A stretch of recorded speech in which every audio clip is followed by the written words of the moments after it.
This is an initiative, or this session is hosted by an initiative of HLC called Octopus, and the person who started with this is a grade 11 student called Netra, and I'll just bring in Netra now to just talk a few sentences about what Octopus is. Go ahead, Netra. Thank you, sir. Hi, everyone. Welcome to the ninth Octopus session. So, before we begin with today's session, I'd just like to give a brief overview or introduction to Octopus. So, Octopus is a platform for young learners to voice their views and learn more about current affairs and matters that affect us to be better and more active citizens in our society. So, yeah, sir, do you want to continue? All right. So thank you, Netra. So this is something that we've recently started in HLC, and it's sort of started by Netra, and where we take up a different topic every week, and we try and have open-minded conversations about that. And in that, with that, this is the ninth session, and we have taken the topic of sustainable menstruation. So I'll just quickly run through the agenda of this session. So we are looking at a 1.5 hour session split into 3 half an hour. So for the first 20-25 minutes odd, I will present a PPT in a classic PPT form to just expose some of the sustainable alternatives to sanitary pads. So I'll do a little bit about why sanitary pads is probably not the best option for women, and then I'll try and suggest some better options in the latter half of the presentation. So this will happen for the first 20-25 minutes, and after that we'll have some personal sharing from the panel members. So we'll have Shivaranjani, Lakshmi and Karen come in and give their personal experiences on using these products. So both the the good and the bad when it comes to all of these sustainable alternatives. And after that, the last half an hour we're looking at as a Q&A session where you listeners can all come in, and you could also pitch in with anything that you want to share, and you can also ask questions which the panel members would then take and try to answer. All right. Okay, so with that, I'll begin. So I'm going to start presenting now, and you'll be able to see this in a minute. Also, Netra, just have the PPT. I've mailed you the PPT. Just have it open in case something happens to my laptop. All right. So I hope you're able to see this clearly. In case anything is seeming a little small, you can double tap the screen, and that will zoom in Google Meet. All right. So one of the things I really like to do is push boundaries, and that's sort of what I'm trying to do here, pushing both personal boundaries for me as a speaker and social boundaries with regards to the topic of a discussion today. Before I begin, let me tell you, the idea of this session is twofold. One is to break the stigma with regards to menstruation. It's sort of like a taboo in our country to talk about something like this. Most of the time, it's not even talked about, and the whole idea is to have an open-minded session like this to start conversations, to start healthy conversations about anything surrounding menstruation. The other aspect of this session is to try and suggest some alternatives that you all can start right away. So at the end of this session itself, you'll have at least some information which you can take back, and you can take your step one in the sustainable menstruation journey of yours. Okay, so we'll start off with this quote. Now, Judy Grant is an American poet, and one of my favorite quotes with regards to menstruation from her, which says, "Menstrual blood is the only source of blood that is not traumatically induced. Yet in modern society, this is the most hidden blood, the one that is so rarely spoken of and almost never seen except privately by women." And like I said, the whole point of this session is to try and start conversations around this topic, to have more teachers talk about it, more mother-daughter talk about it, have other people also start talking about menstruation. Um, so I am a biology professor or teacher, but I've tried to keep this PPT as normal as possible, and I haven't gone too much into bio, and so I will not talk about menstruation or the process and all of that. Um, and through this, it's just about the products that are there in the market and sort of like the pros and cons of these products. That's majorly what this presentation is going to be about. So 2008, the average age of menarche. Now, menarche is the onset of menstruation, which is the first period that the girl gets. So, the average age of menarche was around 15 years, and the average age of menopause. Menopause is when the cycle of menstruation stops in a woman. So that was around 55. This is the 2008 stat, and this piece of information was actually given by my biology teacher when I was in grade 8. So when she was teaching reproduction chapter, she told me that, or she taught that menarche happens at 15 and menopause happens at around 55.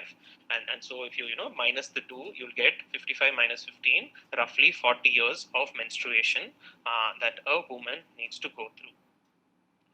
Couple of years later, or a little over a decade down the line, having been inspired by my biology teacher, now I am one. And when I started to teach the reproduction chapter, when I started to make notes to do the teaching from my side, I realized that the stat in 2020 has changed drastically. So the average age of menarche in India has come down. It's 13.76 as of today, and it's much lesser in many other countries. And you see a much more drastic decrease in the average age of menopause. So what was taught to me as 55 years has now come down to 46.2. Now there are, as a biologist, I got very curious. I started doing a lot of study on this, and there are a lot of factors that contribute to this.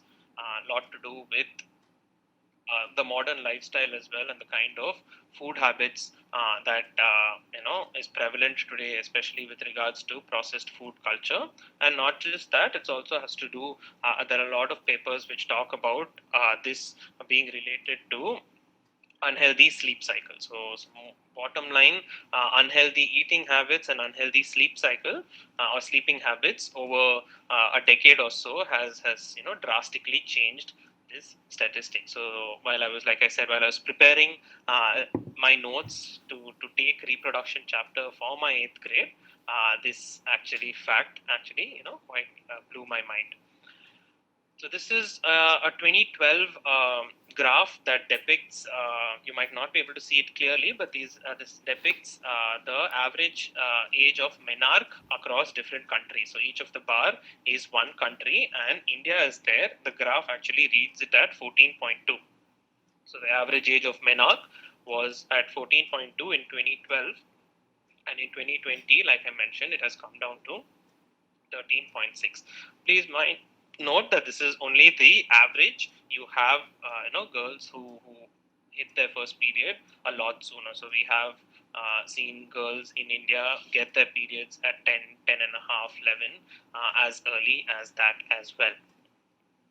So what that whole start over the years tells us is that if we take the rough average of menarche and menopause currently, so the menopause is around 47 and menarche is around 12 to 13. So I've just taken 47 and 12 for reference sake here. And so when you do that, you get a menstruation period of 35 years. So it was 40 years when I was taught this by my biology teacher. And so what's happened effectively is that the number of years that a woman menstruates has drastically reduced by more than 5 years in this time period. All right, so the next set of slides, I'm going to try to the best of my ability to present to you why sanitary pads is not the ideal option for women who are menstruating. And so sanitary pad is also called a sanitary napkin, sanitary towel, menstrual pad, or just referred to as pad. Now, thing that I want to tell you is that pad actually has two kinds to it. There's one which is disposable pad, and the other one is cloth pad. So this comes under the sanitary pad, comes under the disposable kind. So most of you might be using this right now. So this is a disposable pad, which after first use you will actually bin it. The other type is the reusable pad, or reusable or washable cloth pad, which will come towards the end of the PPT, and I'll talk about it then. Okay, so I'm going to present why sanitary pad is a pad. And so to do that, we need to first understand what's there in the sanitary pad. So you have multiple companies that produce this product, and they have their own unique way of doing it to try and market or get the marketing edge. But on a general sense, the pad has actually three parts to it, which is you have a top dry part, and that has to be a pervious layer. So if you can read the thing on the side, it says an absorbent core material which is sandwiched between a pervious layer on top and an impervious layer at the bottom. Pervious here meaning permeable, so it will allow the fluid to go through. So the top layer allows the fluid to go through. The middle layer is the one that absorbs the fluid, and the fluid here that we're talking about is menstrual fluid or menstrual blood. And the bottom layer is a layer which is impermeable because it should not let any of the fluid drain. That's how the pad actually locks in or holds the or absorbs the menstrual discharge or vaginal discharge, and therefore does not let any of it leak. Now, contrary to popular belief, most people think that a sanitary pad is majorly made out of cotton. Fun fact, there's not much more than 15% of cotton in the entire pad. So the top dry plastic layer is actually made of rayon. Now rayon is a synthetic compound. It is a synthetic fiber, which is what is there in most of the fast fashion industry. So all of the t-shirts and shirts have rayon, which is a cloth fiber, and it's an artificial cloth fiber. So rayon has been proven injurious to and rayon has been proven a very sensitive artificial product, and which is not advised, because this will be actually sort of rubbing against a very sensitive part of the woman's body. The bottom layer has to be plastic because it needs to hold in, and it needs to be impermeable, not let any of the fluid pass through. And so the plastic that's used in the underside of the back sheet is polypropylene. That again is a very harmful chemical. This is again 100% artificial. Rayon and polypropylene, neither of them are natural in any way. The center blue bit that you see in the image, now that actually is a super absorbent powder, and different companies have different ways of making this powder, and that powder actually becomes a gel when it absorbs any fluid. So when the powder comes in contact with the vaginal fluid or the menstrual fluid, it sort of swells up, becomes a gel, and that's how it locks in that fluid. So it sort of becomes a gel, and therefore it's not a runny fluid anymore, which will not leak or which will not pass through the sanitary napkin. And that's basically how a sanitary napkin works. Now, alongside it is the soft cushiony part, which most people assume is cotton. That has only about 10 to 15% cotton. Most companies actually don't even put 15% cotton within it. So what the soft cushiony part contains is bleached cellulose. Cellulose that comes from paper. So that's the bit that I'm going to focus a little bit more on. So just to mention, rayon and polypropylene are already harmful chemicals. Along with that, there are a lot of harmful chemicals in bleached cellulose. So how the cellulose is made? It's made from waste newspaper. So a lot of the waste newspaper is actually collected by these companies, and these obviously have ink on them because these are printed papers. So the first step is to de-ink them. So they are all sort of soaked, and then you have artificial chemicals that are used to remove the ink. So it's called de-inking. So that's stage one. And then once you remove the ink, the color of the entire mashed paper is still a very off-white color. To bring it to a bright white color, they bleach it. So the second step is bleaching. Now here is where things get very scary, because in the process of bleaching, a lot of different chemicals are used, some of which get retained within the pulp. Two of them are dioxin and trihalomethane. Now I'll just talk a little bit about dioxin. And like I said, these are extremely harmful chemicals, but it's something that's not known by most people, and therefore people don't understand the seriousness of these chemicals. So the International Cancer Research Center has certified dioxin as a class 1 cancer causing agent. Any agent that causes cancer is called a carcinogen, and dioxin is a certified carcinogen. So there are certified carcinogen in the sanitary pad which are available in the market. World Health Organization has listed it in the dangerous dozen or the dirty dozen. So 12 most harmful chemicals in the world, dioxin features in that list, and as such they banned it in 2001. Now the banning here has to do with production of dioxin, and like I told you here, let me go back to this slide. While you bleach, dioxin is produced as a byproduct. So because it's a byproduct and it's not the main product, this process is still legal, and it's in no way illegal because of the tiny loophole in the law. So the law only states that you should not be producing dioxin as a main step or a main process, but a byproduct of bleaching the cellulose is dioxin and trihalomethane. And because it's a byproduct, the companies cannot be questioned in this regard.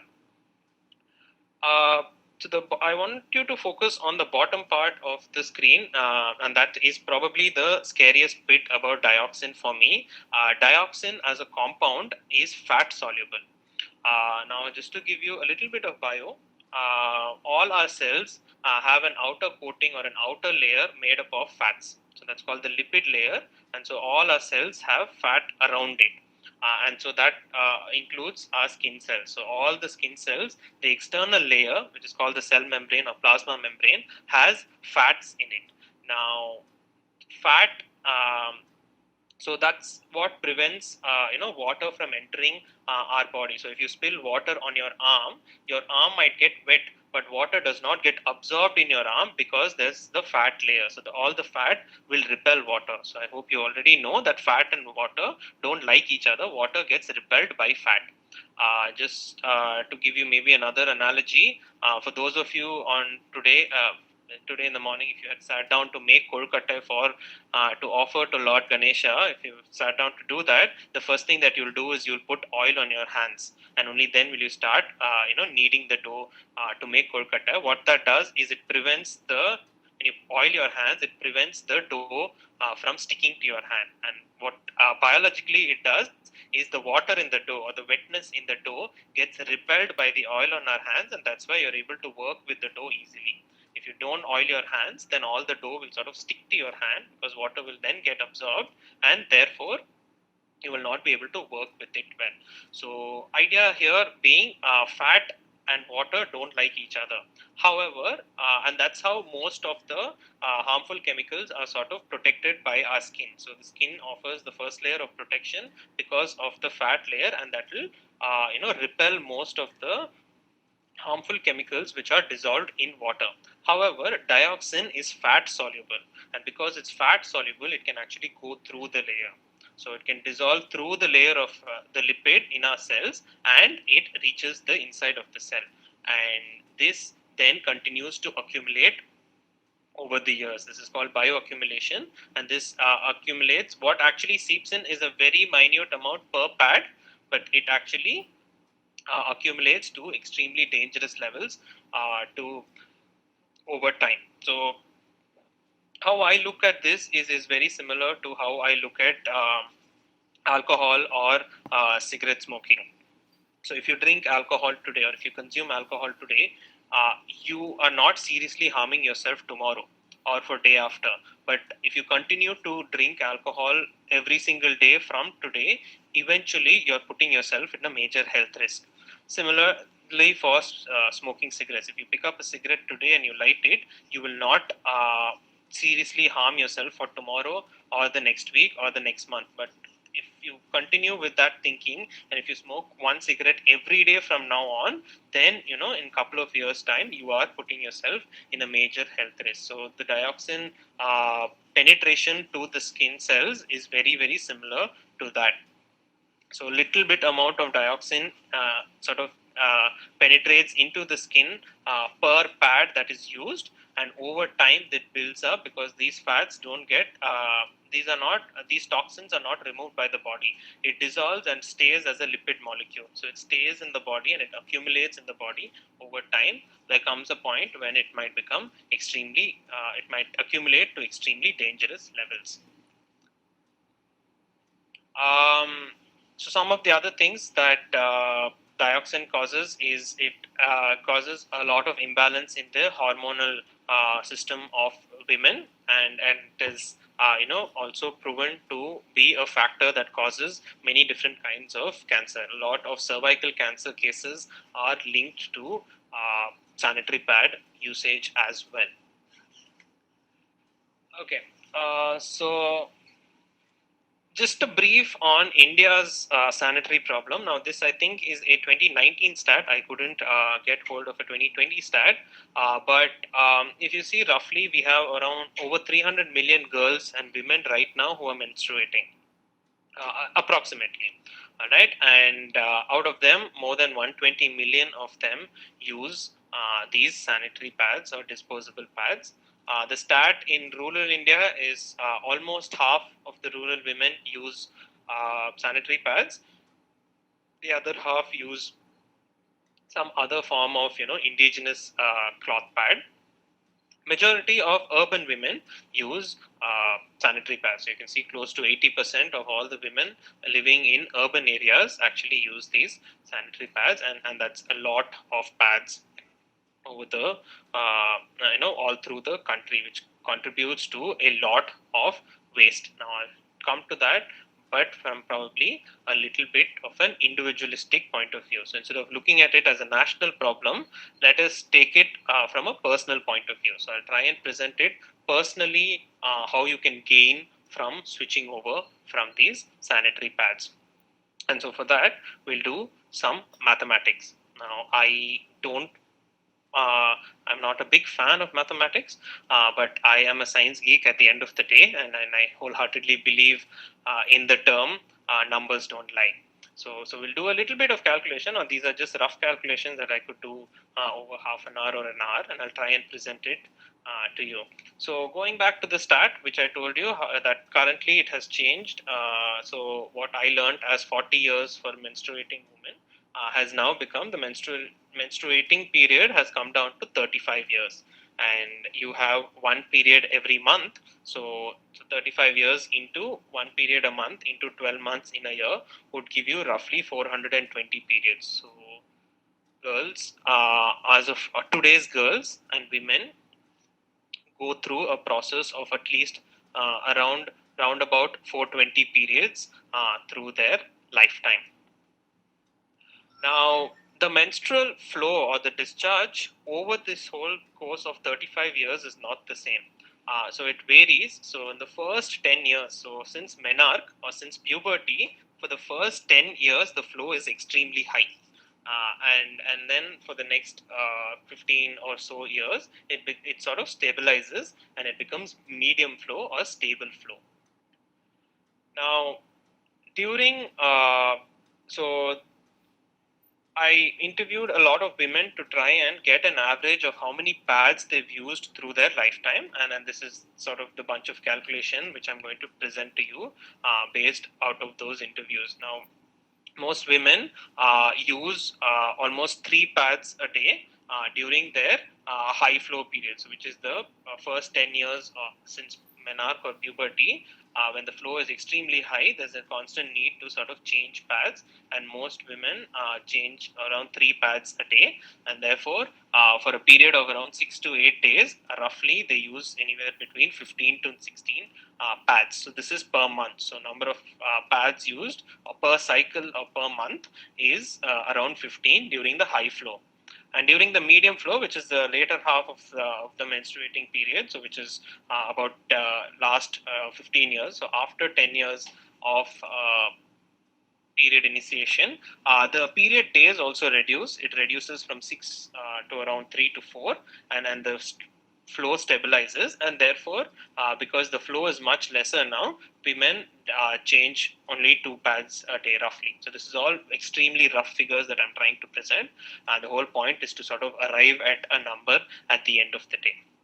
So roughly they use around 8 pads on average during the medium flow period, which is for 15 years.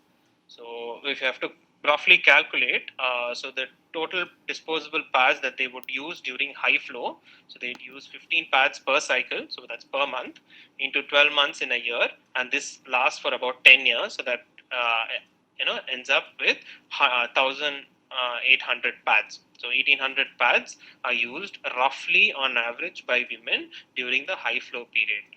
And during the medium flow period, so it's 8 pads per cycle into 12 months in a year, and this process goes on for around 15 years roughly, and that gives us around 1,440 pads. So when you add the two, so over the course of 35 years, a woman would roughly be using 3,240 pads if the woman were to completely depend on sanitary pads for menstrual hygiene. So I did a rough calculation. Now, when you buy a packet of sanitary pads, you have ranges anywhere from 40 to all the way till 100, 120. So I just took a rough average of 60. So 60 rupees for a packet of, let's say, Stay Free or Whisper or any of those companies, and that has 10 of them in it, so that's roughly 6 rupees per pad. So each pad is around 6, 5.5, 6. I've taken 6 as the number. So if you have to use 3240 pads over the course of the 35 years, and you spend around 6 rupees per pad, a girl would spend close to 20,000 rupees over her menstruation. Okay, we'll just remember this fact because this will come on later on as well. Now, the most frightening bit for me also as an environmental educator is that these pads, because there's only 15% cotton, the remaining 85% is all plastic. So different forms of artificial fiber with regards to rayon and cellulose and polypropylene, which take close to 800 years to decompose, and that's one pad. It's very similar to plastic. So your polythene bags, so we know those take thousands of years to decompose. We know that PET bottles take 1,500 years to decompose. The same way, each sanitary pad takes anywhere between 500 to 800 years to decompose. And if I just took an average of 600 years, so if a woman is going to be using 3,240 pads over her lifetime, and each of them takes 600 years to decompose, that gives us with a staggering count of 19,44,000 years that would take for all the waste that's generated by the woman for it to completely decompose on Earth. So now what I'm going to do is I hope I've presented maybe the ills of sanitary pads, so to speak, both biologically, and also economically, which I'll try and prove with the alternatives. And also, please remember, these are unsustainable products because each of them is very similar to using a PET bottle or a polythene cover. So all of those take, every time you fling a polythene cover out, that will remain in the environment for 1,000 years. Same way, every time you bin a pad, each of that pad takes close to 600 years on average to break down. So the idea is now to try and present some of the options or alternatives to the sanitary pads, what's there as ready made options for women to sort of ditch the sanitary pad from today.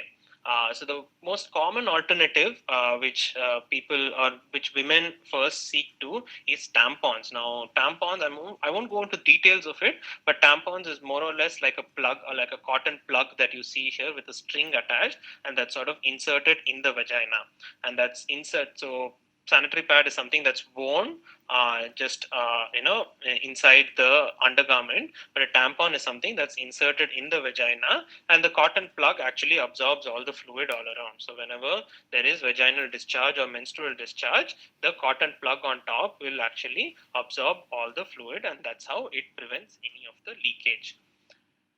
So we'll just quickly do the pros and cons of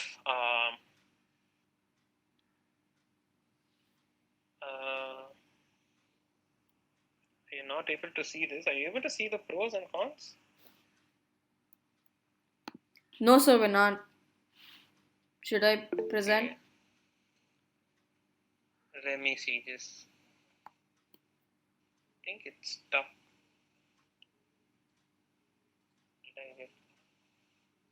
Okay, let me stop presenting. I'll present back again. Just give me a second.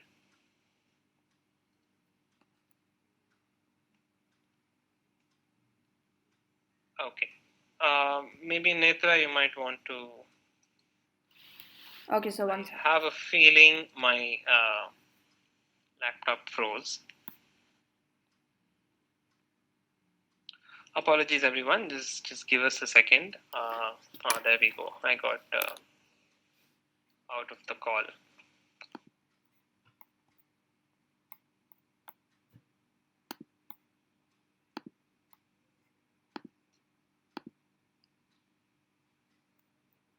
Can you see my screen? Oh. Can you see my screen? Yep. Okay. Yeah. So we were at the tampons. Yeah. So you can just present from that slide, and then I'll cue you in for next, and you can keep hitting next. Yeah. Okay. So the pros. So we'll just quickly go over the pros of tampons. Now, what are the advantages that it presents over sanitary napkins? Now, most women say that tampons give a better comfort to sanitary napkins, and like I said, these are pros and cons which I've sort of gathered over the internet and have put in for this presentation. We have panel members who've used all these products, and then they'll be actually be able to give you a better view on their personal experience for what actually counts as pros and what counts as cons. All right, so this is just from a very biology teacher perspective. I'm just putting all of these out there. So most women say that tampons have better comfort over sanitary napkins, better hygiene, and one of the most interesting facts about tampons is that you can go swimming with it. Now, it's not permitted with, or most women don't go swimming or in the water if they are wearing a sanitary pad, and I've encountered that as well. So when I've taken some of my friends to the beach and all, they've refused to come into the water for that reason.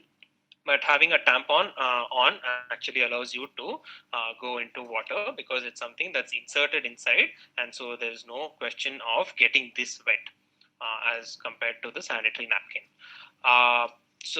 Most women also say they feel tampon is a better product because there's no visibility. You do not see the sanitary pad. I don't see it as often as the sanitary pad. You sort of put it in, and as they say, forget about it until you have to remove it for cleaning. And because tampon is something that's inserted, you can actually wear any sort of undergarment. You need not be specific about the undergarment. Women can also choose not to wear an undergarment. So that's one other advantage that tampons gives us. So the cons, next, Netra.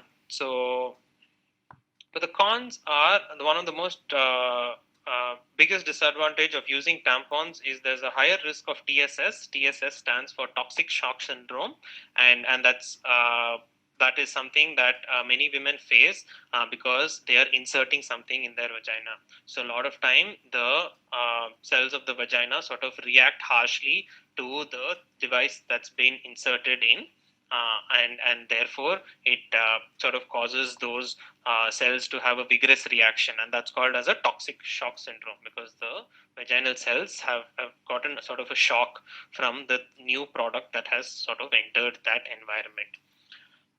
And most women also say that it becomes difficult for them to know when they need to change. It's a lot easier with a sanitary napkin, but having a tampon inserted in you, most women say that when to change becomes a little hazy. Um, it is not body friendly because it is very similar to sanitary napkin. All of these again have only the same 10 to 15 percentage of cotton, and it has high concentration of dioxin and propylene, which I hopefully have told you the ill effects of that. So tampons is very much like a pad. It's just the way it functions is a little different, in the sense that sanitary napkin is something that's worn and tampon is something that's inserted. But other than that, most of the composition and everything remains the same. It's also not eco-friendly because of these plastics that's there in it. This again takes 6 months to close to a year for each of the tampons to use. Next, Netra. Uh, and the next 2 points should yeah, so the next 2 points should tell you why tampons is not a great alternative to. Next 2 points should tell you why. Can you hear me, Netra? Netra Bindu? Yes, Abhishek. Okay, sorry. I got a call, so I thought it might have changed. All right. Like I said, tampons is very similar to sanitary pads, and therefore the frequency of use is also very similar. So all the stats that I showed you for sanitary pads, of using those many sanitary pads, 3,240 pads per over the course of the menstruating period, applies very much for tampons as well, because the frequency of use is the same. So you'll have to change it as often as a woman would have to change the sanitary napkin. And the cost, the tampons are more expensive than sanitary napkins as well. So all in all, although tampons offer a different alternative to sanitary pad, it's not a viable alternative because it does not offer anything better than sanitary pads. It only offers a different form of wear. So instead of wearing it, you insert it, but it is as harmful as a sanitary pad and actually more expensive than a sanitary pad. So if you're going to choose tampons, you're actually going to be shelling more from your pocket for something which is equally, not body friendly, nor is it eco friendly. Okay. Next, Netra. Okay, so here is where, just 1 second.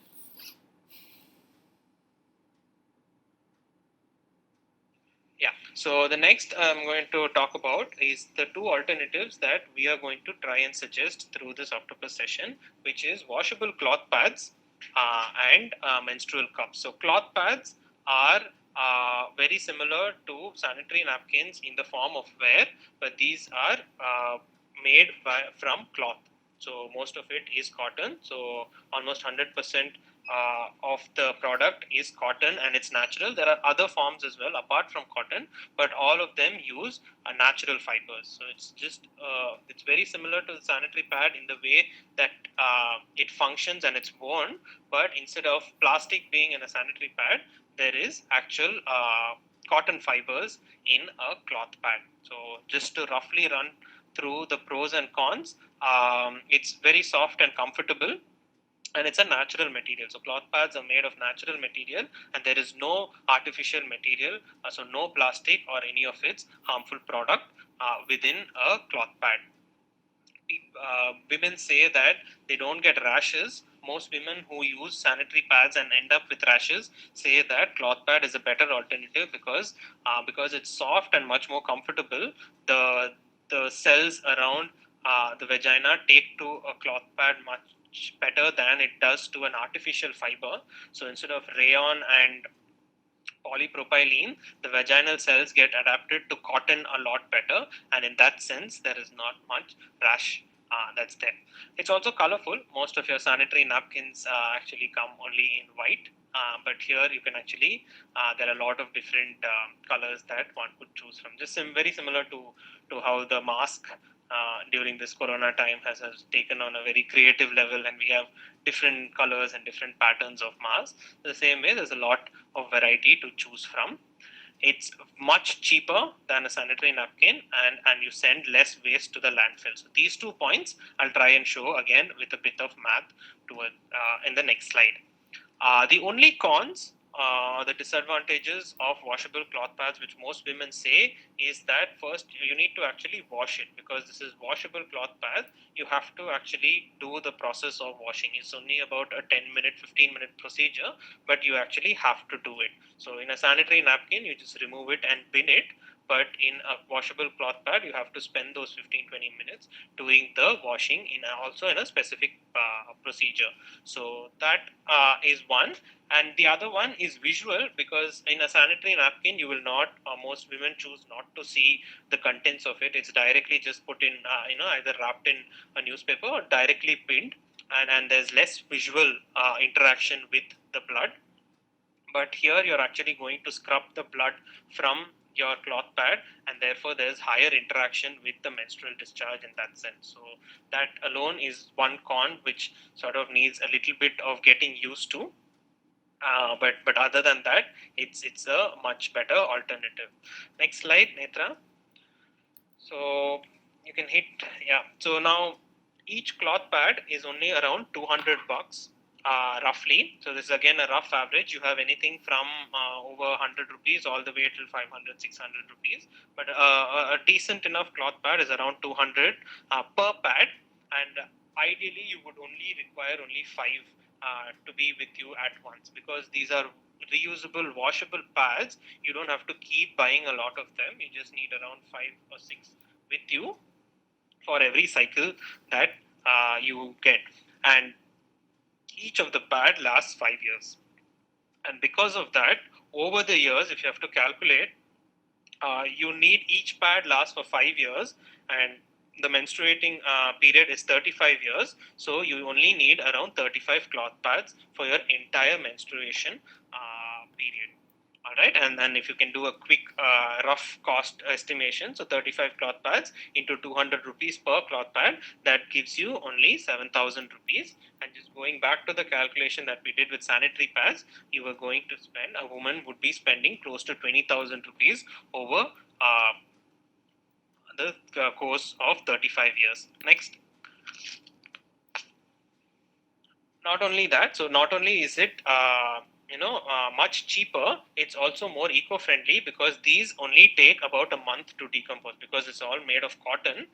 So eventually after 5 or 6 years, when the product life is over, and then you decide to throw it, this only takes about a month to decompose, which means that if you have to calculate the total waste that or total time in the landfill that a woman would generate using cloth pads, is only 35 cloth pads over the 35 years into 1 month. So that is only about 35 months or 3 years. And the calculation that we did for sanitary pads was over 19 lakh years. So you generate a lot more waste, which stays in the environment for a lot longer if you use pads. And with that, we can conclude that cloth pads are not only eco-friendly, but they're also pocket-friendly in that sense. So the text that's highlighted in green and red is to show you the difference, marked difference that you can get, or the advantages that you can get by using a cloth pad. Next, Netra.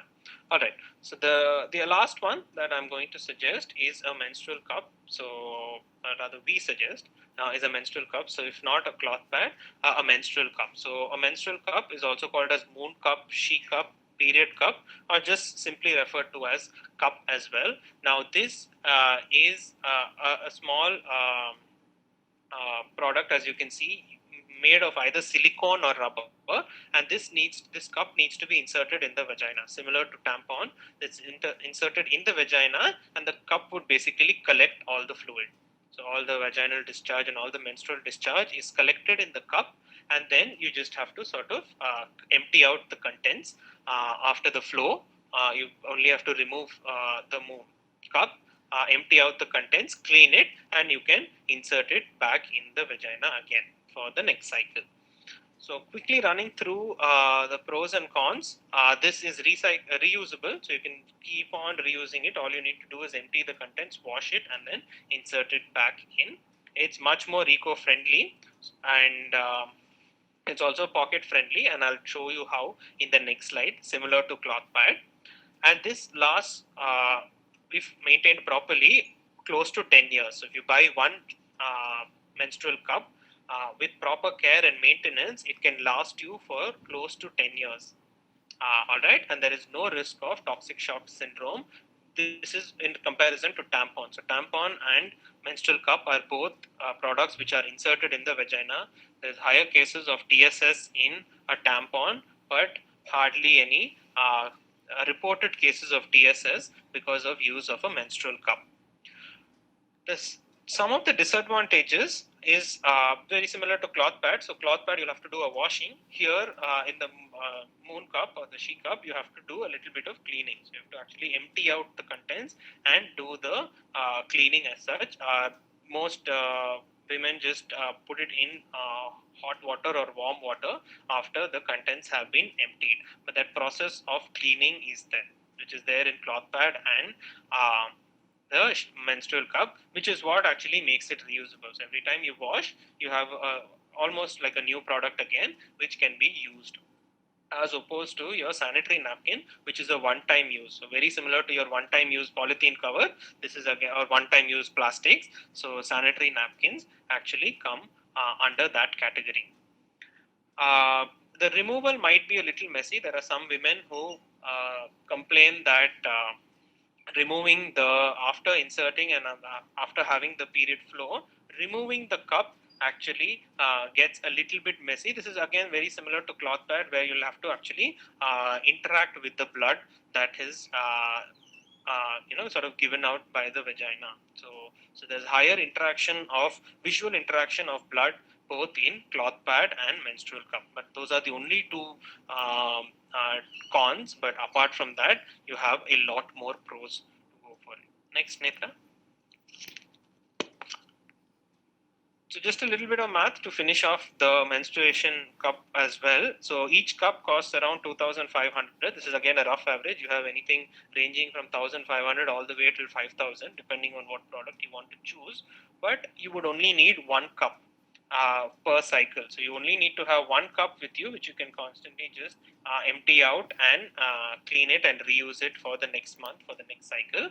And each cup, if maintained properly, can last you 30 years, can last you 10 years, which means over the course of 35 years, next Netra, which means over the course of 35 years, you would roughly need only around 4 menstrual cups. So you only have to buy 4 of this kind over your entire period of menstruation in your lifetime. And so if you can do a rough calculation of the cost, you're buying 4 cups on an average of 2,500 each. So that ends up with only 10,000 rupees. Again, going back to sanitary pads, where where a woman would be spending close to 20,000 rupees. So almost double with compared to the menstrual cup. And this, because this is rubber, each cup actually takes quite a bit of time to decompose. So it takes around 50 years in the open to decompose. However, because over the years you will only use around 3 or 4 cups, if you can calculate the total sanitary waste that one would produce, that will only be waste leading to only 200 years in the landfill, because that's 50 into 4 cups that are used. So this again is much lesser compared to the sanitary pads, where the number was astoundingly high of 19 lakh years. So over 19 lakh years, all the sanitary pads would stay in the landfill. And so therefore, we can again conclude that menstrual cups are also not only eco-friendly, but also pocket-friendly. Next, Netra.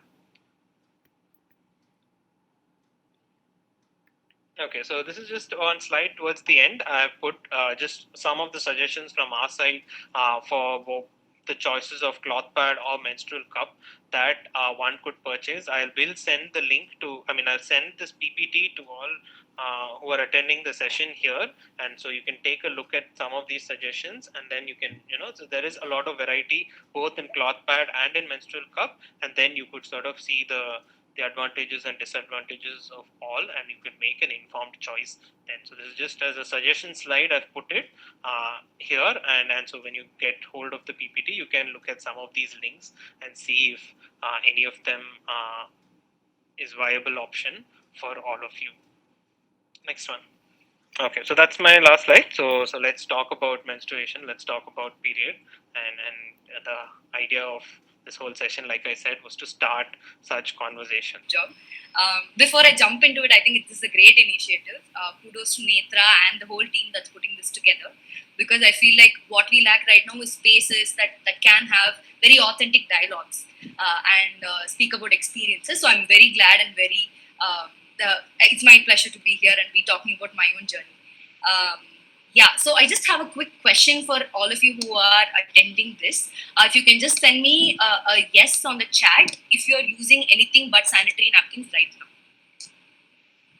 The women on the chat who are menstruating, please send me a yes if you're using anything but a sanitary napkin during your periods.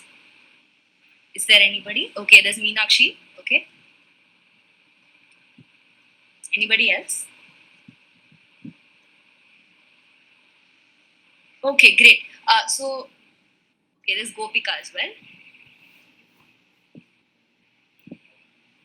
Yeah, I'm just going to wait for 5 more seconds. Is there any other of you? Okay, so out of the 30 of us who are attending, there are about 4 of us who are using, and Karen as well, 5 of us who are using some other alternate to sanitary napkins. So I really wish Meenakshi and Gopika can pitch in during Q&A as well, because every experience is unique for every woman, and would be great for them to pitch in for questions. So because majority of you are attending this because of a certain curiosity to switch to a more sustainable method to combat periods, or basically maybe even on a curious note to understand what does it take to use alternate products, right? So I'm going to start off with my journey and how it started. I think my huge why was I wanted to, every time I used to go to the washroom and clear up my pad and bring it wrapped in a newspaper, bring it outside, it was a piece of waste that I was adding to my dustbin. And it was leaving a subconscious trail in my mind to say that I'm adding to the waste, I'm adding to the landfill. And every time I see a post about plastic or something like that, it definitely hits me saying, but what do I do? This is not my choice, and what do I do about it? Was my huge phase that I faced in adolescence, when I didn't know there were alternate methods to it. So definitely, when I read up, the numbers showed me that a woman on an average year produces about 150 kg of plastic through using sanitary napkins. And so along with this, I used to chew this number and sit on it because I didn't know the options. And my first, I think, meet with a sustainable option was the cloth pad. Where one of my colleagues was using it, and I was really having a chat with her as to how does it feel? Is it not fatter than the plastic one, and things like that? Very real questions, right? Not the ones that you find generally on the website. So when I had those conversations is when I figured that it could be a switch which would demand a lot of effort. Definitely not monetarily, while it sounds pocket friendly. I think a lot of, not just menstruation, but any other sustainable option in any part of our lifestyle demands a lot more time and effort than monetary aspects. So it really demands a mindset shift. So I'm going to be talking about two very concrete things. One is my own journey with it and how I went about what are all the things that I unraveled. And the other aspect of it is the mindset shift as to what entails, what goes into this shift of choosing be it a cloth pad or a menstrual cup. So to start off, like the majority of you, I had questions, right? In the beginning, because I heard something called a cloth pad exists from my friend. And before that, I used to hear it from my mom saying she used it because they didn't have plastic sanitary napkins back then. So that's the only cloth option that I knew. But then cloth pads came as a packaged product, and They were less messier than what my mom used to describe them of. So I definitely did my bit of googling and researching and things like that, and only to find that there was a whole world of questions that I had, and these questions only increased when I did some conversations with people who switched to menstrual cups. And I still remember one very telling question that came about, and you will find that on so many blogs to say, actually, what happens to the hymen, right? If you insert a menstrual cup into your body, does your hymen break? And does that cause some shift in your virginity? And I think it's a whole new topic to talk about. Does your virginity lie in your vagina? I think we can keep that to a separate chat. But then going biologically, I think that was a huge concern. And so I read about Indian blogs where a lot of women are asking questions like, can you use a menstrual cup only after marriage, or will it come in the way of you having sex? Or the most ridiculous question that I found, or the most unspoken question, the taboo question that I found was, if you are a virgin, can you still use a menstrual cup? I think I dwelled on that question. That question gave me lots of more questions. And what I ended up doing was, I did learn a lot about female anatomy and a lot of terms and a lot of words which I didn't learn otherwise, right? So I'm going to go into that journey. So definitely this mindset actually came in to say that I am going to be interacting with something that's unknown. Both the product and the part of my body is the most unspoken about and the most unknown.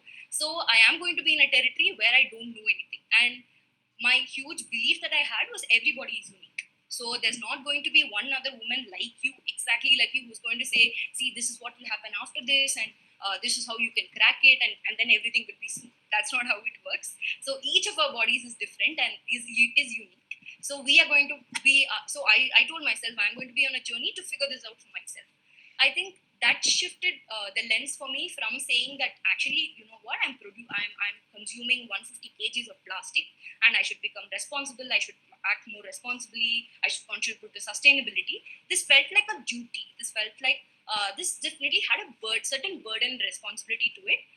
When these questions popped up, this made me more curious. So the curiousness gave a lot of lightheartedness to the whole journey, and definitely that made me see every other experience that I'm having on the go to say that actually this will be imperfect. I'm not going to figure out everything, but I'm going to sort out whatever comes, problem solve on the way. So this is one huge mindset shift that I had to work on during the journey, and I really urge for you guys to also dwell on this thought and think about what does it mean in your journey if you're shifting. And always, very, it's my pleasure to be interacting with you guys and after this session as well. So this question of would it affect my virginity if I use a menstrual cup and things like that, I just dwelled on that. And so while I had all of these questions, not all of them were answered, right? And so one huge benefit that I heard from one of my colleagues who was using it, that she didn't have cramps. So when she used a menstrual cup, she said she would experience zero cramps. And I am a person, if many of you could relate to that, I would have, extreme stomachache. I wouldn't be able to get up from my bed on my first day of my period.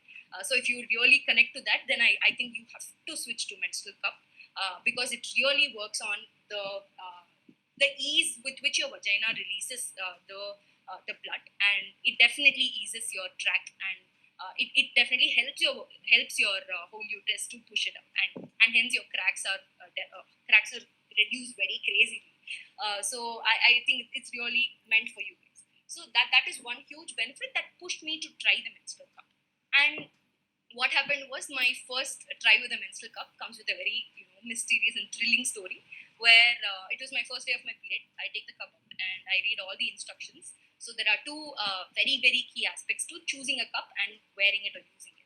One is to see what is the size of the cup you'll be using. And I tell you, like your sanitary pad, which you would have started off with, you have to figure it out in trial and error. There is no, like your inner garment sizes, there is no unique chart available for every body. So you need to figure out by trial and error on which cup would work for you. So I just gave it a try. I gave a try with the most flexible cup, which is the silky cup. So that cup. And I gave it a try. I put it in, and I was very comfortable. I was like, yes, I forgot to put it in. And the second part of putting it in, right, comes up with the fold that you will be using of the cup. So I have my cup with me here. This is my menstrual cup. I've been using this cup for 1.5 years now, and I used to use a silky cup 1 year back. So, which brings me to 2.5 years of journey with this cup. So there is something called a fold, and everything is available very descriptively, very visually on the sheet for every woman to try whichever fold works for her. There are about like 16 folds or something, but the most favorable or the mostly used fold is the triangular fold, where I do this, which gives me a triangle of the cup, and I insert it into the vaginal fold, right? So these two things, how do you choose your cup and how do you choose the fold, makes a lot of difference to how easily can you figure out the process of getting the cup inside. And the third key component is the position.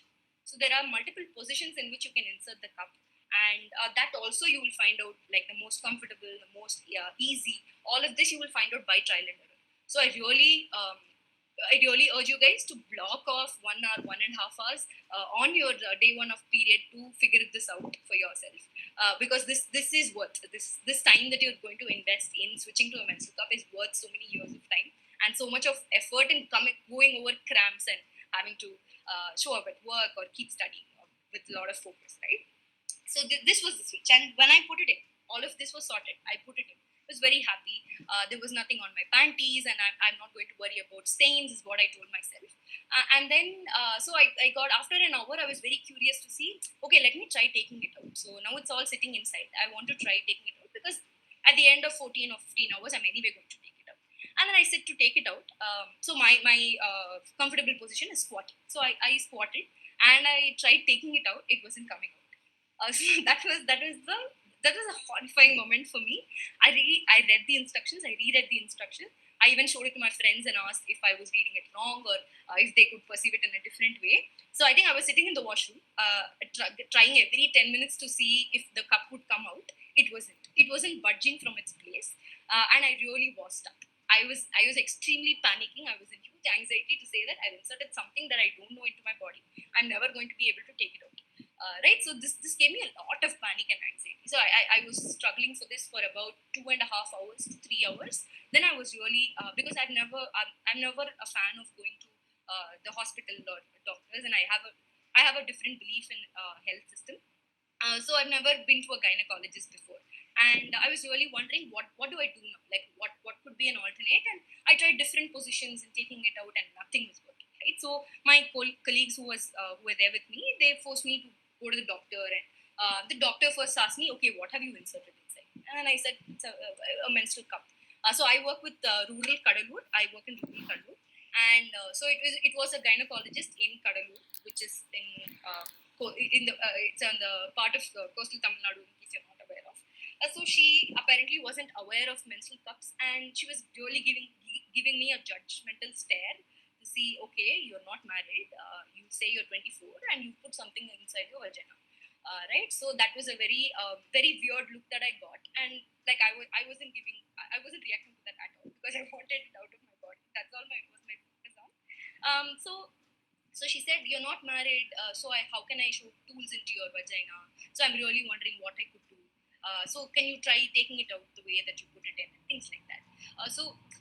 This whole experience taught me that while there's so much that's spoken about, and every other woman who has had sex actually knows about the dynamics through the vagina, and the doctor clearly was married and she knew the anatomy, but she wasn't ready to forget her stigma to even problem solve this for a woman who's come for getting this sorted, right? So that told me that there still exists so much of taboo and unspokenness and a lot of shielding to whatever happens with women's bodies. And I think as women, we have to first take the step to know about our own bodies and not shy around with talking about the real terms and that go into describing the female body itself. So I was wondering about all of this lying down on the hospital bed, and then she takes I don't know what that's called. It was like a tweezer or something, forceps or the tweezer, and she showed it to my vagina and took it out. Right?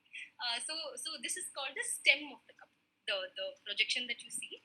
So what happened when she took it out was the stem broke, and it was given online that I wouldn't be able to use it again. Simply because the broken part would actually start staining blood, and the coating that's given outside for the blood to not stick on it would go off if the cup is broken and I can't use it anymore. So I wasn't able to use it anymore, and it was out. I was feeling very relieved, and I like during my journey back home, I was thinking maybe this was the wrong choice. I shouldn't have bought this at all. And half of my workday was done. That day had so much of critical work. Half of my workday was done. I'm here sitting with a cup which is blood stained and just washed. And this doctor has given me so much of advice and judgmental stare, saying I'm not married. I shouldn't be trying such things. It's very weird and it's very ridiculous. So I was sitting there wondering, actually, why did I do this shift? And this is just too much for me. I'm not going to do this. And the next 2 days, I didn't use the cup. It was just lying around inside. I used my cloth bags, and days were done. Again, during my second periods, my first day of my period, I had extreme cramps, like as usual. And that's when I went, I saw the cup, I was like, you know what, I am going to try this, I'm going to figure it out. Because I went back to the times when I just started sanitary napkins. And when sanitary napkins were new to me, I used to wonder if I put it under my panty, is everybody able to see it? Because I can feel it in my vagina. So is everybody able to see it through my pants or through my skirt? So that used to be my panic, and I used to think of that a lot when I started wearing sanitary napkins. So I told myself it definitely took some period cycles to get accustomed to sanitary napkin usage itself, and this was a shift. So I have to give myself some time, and try something different about the cup, and I have to wonder what broke down the previous time to be able to figure it out. And my only motivation was that I can get rid of cramps. I won't have cramps anymore. So I tried the second day, and to my surprise, what I figured out was that because of this panic and anxiety, your body reacts a certain way, right? So so there is this aspect of awareness that you place on a certain body part, which our skin has by nature. So, for example, when someone say caresses you on your head, or touches you on your skin, on your external skin, you can feel it right away. So your skin has awareness all the time, and some of us have more awareness, and there's a spectrum to the awareness. So, what did my body do because I was already scared and I was so anxious to insert it in? What did my body do was it actually. So, if this is the cervix that I'm inserting the cup into, my body was clenching this very, very forcefully. It was not letting the cup out because it was very anxious, and whenever your body is anxious, it clenches. So we all get wounds and we all get hurt because whenever we fall down, because we don't ease our muscles, but our muscles tend to clench. And whenever your muscle clenches, you won't feel the flexibility in your body.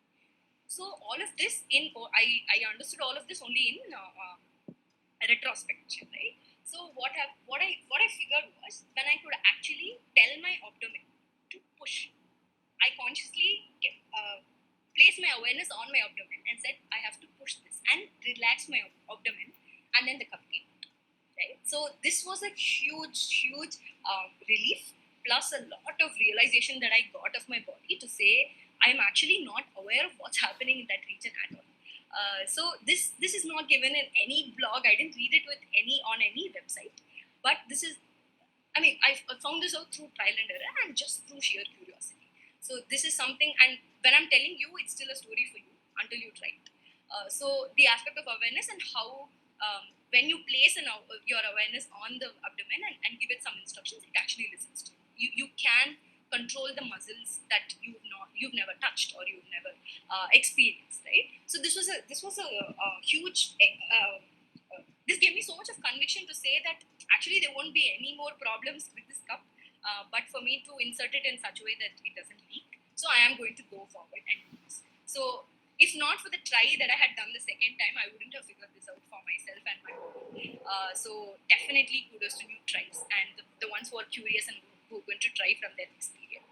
So moving on, I'm going to be this brings me to the end of the very thrilling story that I had to share.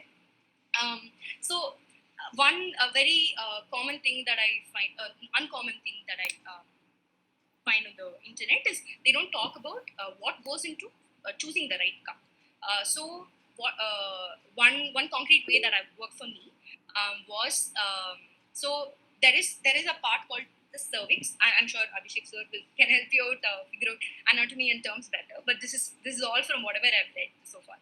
So there is your vaginal cavity, and through that, and it's bedded by the vulva, and through that inside is your, should have had a diagram, guys. So through that is your cervix, and cervix is sort of a cylindrical structure. Imagine a cylinder, and then comes your vaginal cavity. So your uterus, the end of the uterus and the vaginal cavity is fixed like that. You can imagine a sink with a cylindrical drain, right? So what happens is your cup goes into that pipe. That's your vaginal cavity. So what should the cup do in order to not leak? Is that you fold the cup in whatever shape works for you. There's a C fold, there's a triangle fold. So you insert it in your tract, and it has to fit on the walls of the cervix. So it has to go fit like a vacuum. It has to have a vacuum suction on the cervix. So what happened was, very enthusiastically and trying to be proactive with all my measures, I tried this on a non-period day. I thought the technique was different. The technique should be irrespective of whether there's periods or not. But I was wrong. My body is extremely complex. Our bodies are complex. So what happens is the lubrication inside your vagina differs all along your period cycle. It's not the same during periods, after during ovulation or when you're fertile. So what happens is you can insert the cup and remove it with maximum ease only during your periods. And you need extra lubricants if you want to show it and try it out during the other times. So please make sure that you don't repeat the mistake that I did. Make sure that you try it on the day of your period. I know there'll be a lot of stomach pain, but it's worth it, guys. So that's one thing. And the second is the position of the cervix. So the position of the cervix is unique for every body, every woman, and that shifts as well during your period cycle. So what is this cervix? Cervix is, I've given you a visual picture of the cervix. So how do you figure out, like, what is the length of the cup that will fit the tract, and which will go sit on the, how do you know the radius of your cervix should be your next question. Interestingly, there is this experiment you can do, because you can't look down there. You can keep a mirror 45 degrees and look at your pubic area. Once you can show your index finger, either hands, into your vaginal cavity. So what happens is, when you're on your periods, your cervix is the closest to the vaginal cavity. This is from what I've read. So if your index finger is, when you show it inside, it will touch a certain wally, very soft wall sort of a thing, and that's your cervix. So that's where your uterus tract is entering. So when you figure this out, you will figure out what is the length of your tract that goes to the cervix. So to repeat the steps in very brief, put a mirror.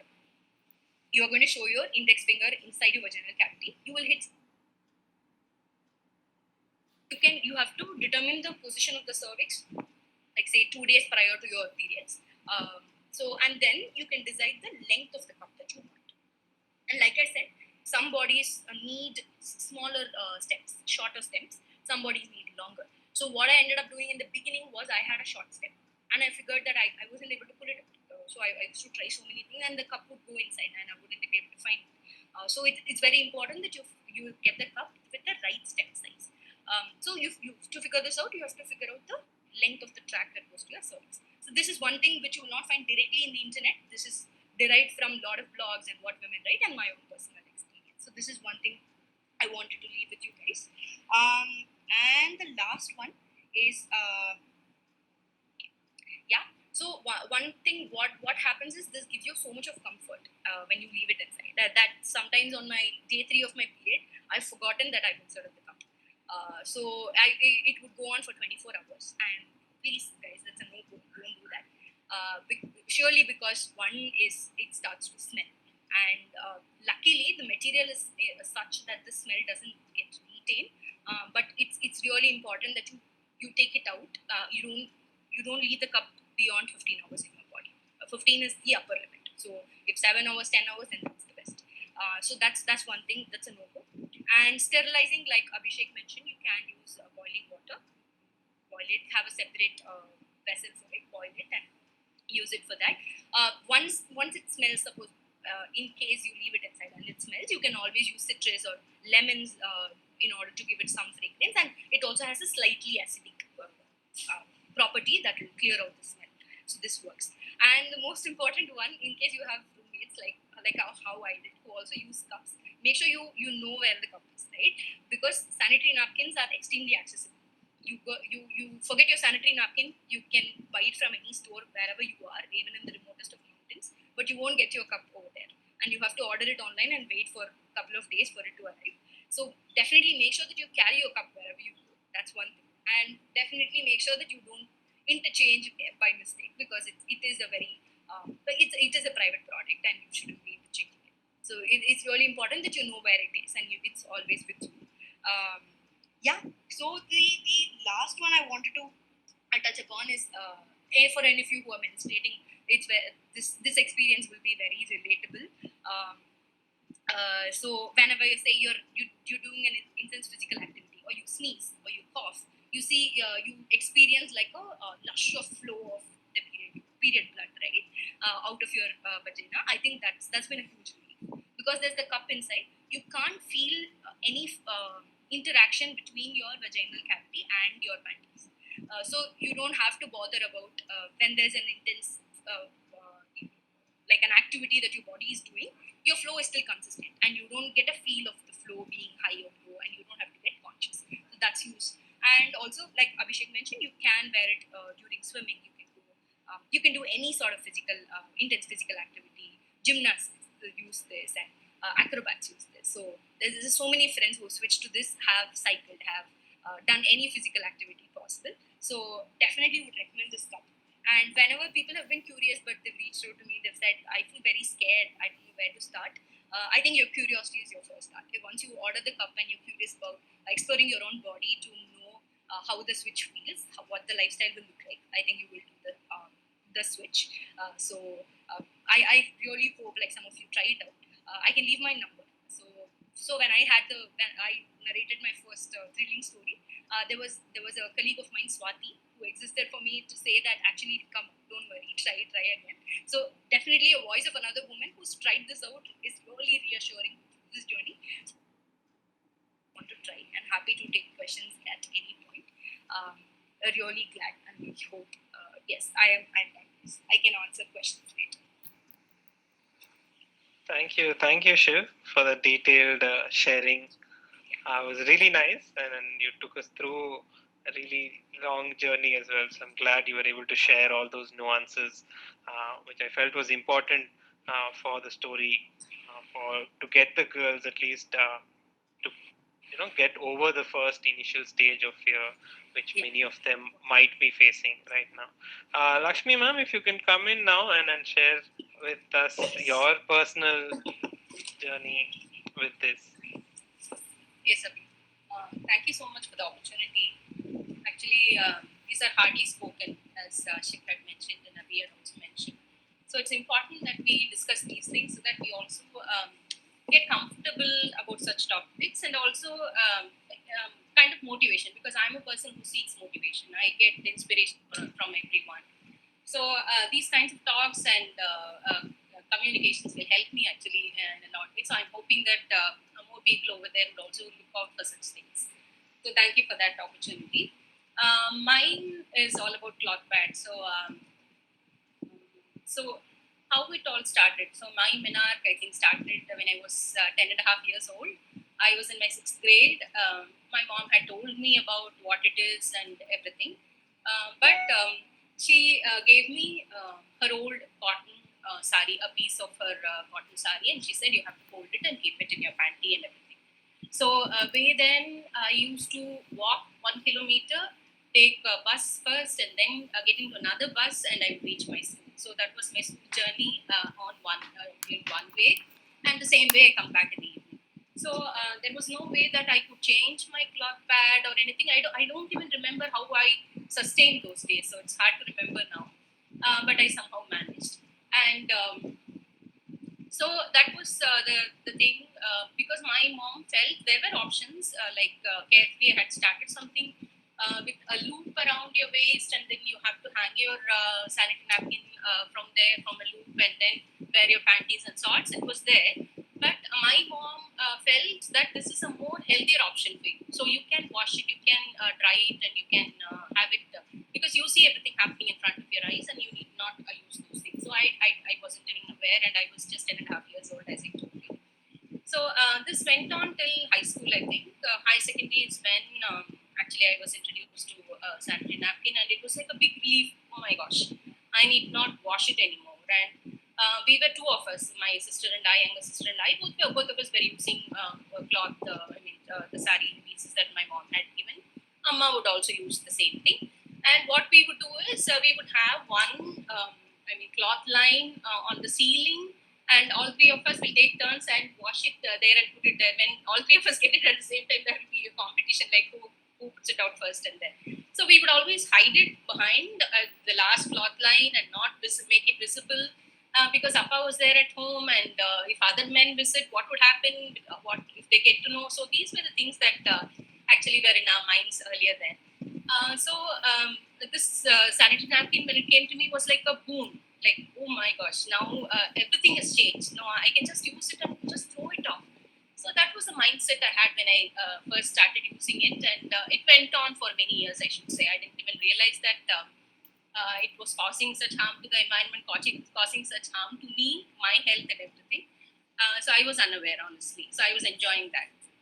And later, I think when I started looking at the amount of waste that was creating, so that started intuitively. I started getting some insights like, what am I doing? When environmental awareness came to my ears, and so such sorts of things started set me think. And it was, I think, I'm 48 now. In the year 46 or something, when Shiv, my daughter, who changed to cloth pads, and she started using menstrual cups, is when I used to share it with her, and she suggested, why don't you start? So even that, for around 5-6 months, I was just pushing it and not giving it a try and sorts. So then I think I decided once, let me do it. So I started using cloth pads, and these are the kinds of pads that I use. From then, I've been using it for the last 1 year, 1.5 years. This is the part where the vagina gets exposed to the pad, and this is the back side of it.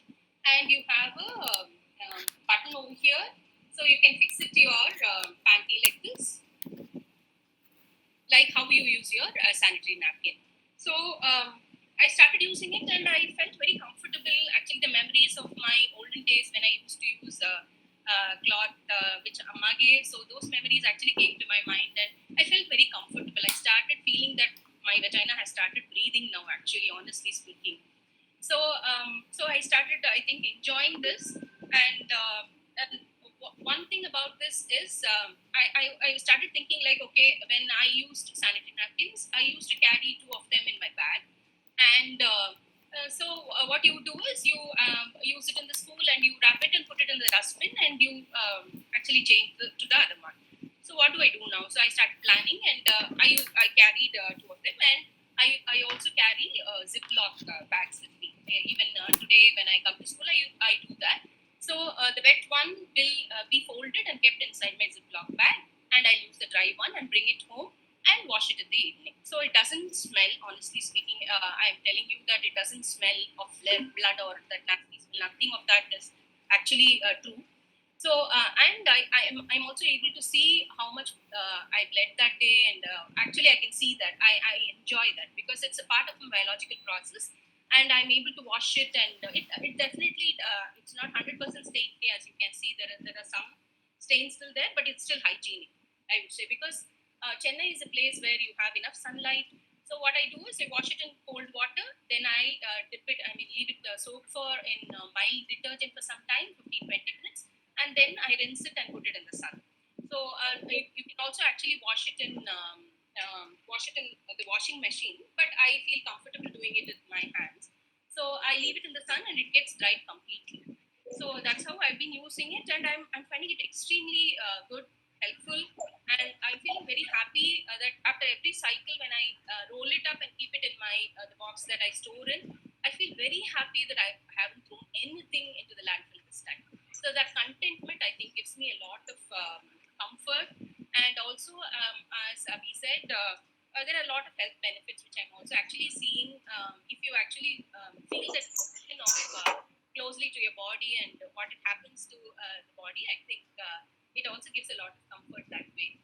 So that's all about my journey. Yeah, I got it for around, I think, 1,200 or something. I use 6 pads. These are larger ones. These are smaller ones. So I require 6 pads for a cycle. So it's still completely fine with me. I haven't, during rainy days, yes, it becomes the, challenge in the sense I'll have to constantly put it inside under the fan. It still doesn't smell because I take a lot of care in washing it. So, and never wash it with hot water because it leaves a lot of stains. So, always normal, plain, cold water is what is suggested. So, that's what I've been doing, and I haven't faced any issues as such, except for drying it inside during rainy days. Um, yeah, I think I also came across this labia pads. I don't use them, but that's for heavy flow. It's like a petal, so you'll have to roll it and keep it in the lips of the vagina. This is, an additional product that is available for heavy flow. People who go through that heavy flow. It's an additional product along with your cup, and or you could use it along with your cup or your sanitary. The cloth pads. So that is one thing I came across, and the period panties also. I do not know much information about it, but I came across those options as well when I was doing other things. So I think the design also, I should say, is very very close to how sanitary napkin is actually speaking. If you can see, it has wings, so it wouldn't. These parts will stain. It will not stick to your panty like how a sanitary napkin you active and sticks to your panty, but it still stays. So if you want to move it, slide it and move it in case you feel that one part of it has got filled also, it's not completely possible in this because it doesn't stick to your panty. You can slide it and move it upward or downward, which I see being of great use. I bought it from a brand called Soch. Sometime the other day I left it overnight soaking in water, but there was no smell or anything. It stayed safe. So far, nothing has, no seam has ripped off or nothing has gone wrong with it. So that's my experience about the cloth pads. Thank you, Lakshmi ma'am. Suja ma'am, if you can mute, if I can request you to mute your mic. Yes, thank you. All right, thank you, Lakshmi ma'am, for sharing. I was actually going to ask if you could share the name of the cloth pad which you did towards the end. So thank you for that. So we put these in our suggestions in the PPT as well for the others. So now, if I can call upon Karen to come in and give her personal experience with these products, Karen. Hi, Abhishek. Thank you for having me. Actually, it's really weird because I can't see anybody, but I'm going to try my best. So when Abhishek spoke to me about this, I just asked him whether I'll be able to see all the girls. He said yes, but it's not true. I can't see anyone here. So I'm just going to share a quick experience on using obviously sanitary pads I have used, and I have used the menstrual cup, and I have used the tampons. So after listening to Nivi's story, I was just wondering, she tried to do something good, but when I made the switch from sanitary pads, it's when I just wanted to go swimming. So there was one day when I was discussing with my friend, and we were going on a camp, and I said I can't come because I'll be menstruating during that time. And she said, yeah, you can come, and you can come swimming also. So I said, how? So that's when she introduced me to tampons. And honestly, for me, tampons came like a huge freedom, because it was just so amazing, because when you're using sanitary pads, the feeling of wetness is there throughout the day. That's what I feel personally. But when I was using the tampons, it just didn't feel like I was on my period at all. So all the days of my period, barely any stomach aches, stomach cramps, and I couldn't feel that I'm on my period, which was like the best feeling ever. Just I had to make sure that I'm using the right size recommended, which is heavy flow, or the last 1 or 2 days I'm using the less flow one. And also maybe when I know my flow is maximum on day 2, then I also need to use a panty liner, which I otherwise also use. So then that's one thing I had to make sure of. So there was no leakage, which doesn't have to happen. But if I'm probably dealing, I know that it lasts for 6 hours and I delay it by 1 hour more, then there probably may be a few bits on my panty. So I wouldn't want that. So I would use a panty liner to avoid that. So tampons, it was a very, very big change for me then. And honestly, I didn't think about anything else other than just personal comfort and being able to swim when I'm using even on my period. When I started using tampons, the only fear was, which others instilled in me, my friends, was like, does it get lost? So I was like, no, it doesn't get lost because it definitely has a string attached to it. It's less messy. You pull it out and then you have to just wrap a little tissue paper around it and dump it in the dustbin. And you can change wherever you want. And you can carry it. It's like really small in size, so you can carry it wherever you feel like. So that was really cool. And like Abhishek mentioned, the toxic shock syndrome is something that I was also wondering about. But then a couple of articles on the internet told me that if you're changing at the right time and all of that, then you don't need to worry about it. And it's been around 4 years that I'm using tampons, and I've been doing well. So that's the reason why. And I made the switch to menstrual cup. Again, I was only thinking about when I came to Chennai and from Bombay, it was very difficult to find a tampon. And usually in other cities, you'll find it in a medical store. But here, I didn't find it. So every time I would go to a medical store, they would be like, what is a tampon? We don't know. Is it a tablet? So they didn't know what it was. So that's the reason why I made a switch to menstrual cup. I got one. I got 3, in fact, because I didn't know, like she explained how well you can figure out the size and stuff. I wish someone had explained that to me earlier, because I had to buy, and then I bought a sterilizer because I thought, what if I want to clean it and all of that? So I bought everything before I could even start using it.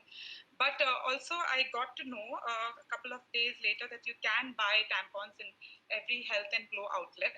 It's available easily over there. One reason why, menstrual cup is a really good switch and stuff, but I'm a very clumsy person. So every time I had to remove it, I was so messy.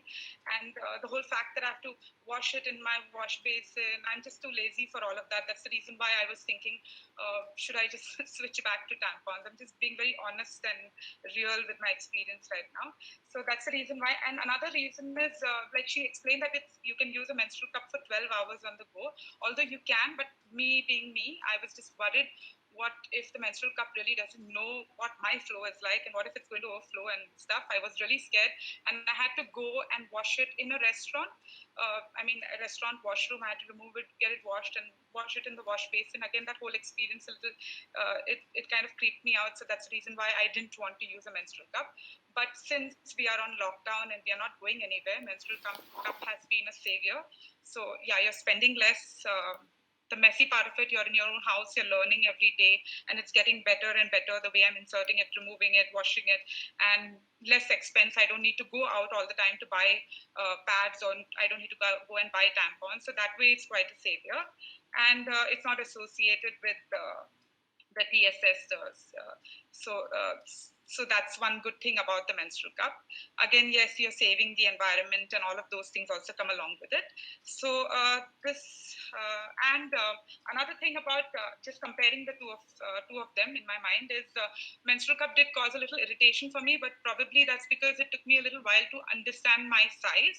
So every time I would get it, I'm like, it's irritating me, and I was not comfortable. But with the tampon, right from day one, I was very comfortable, and so that was one thing. And I think that's about it.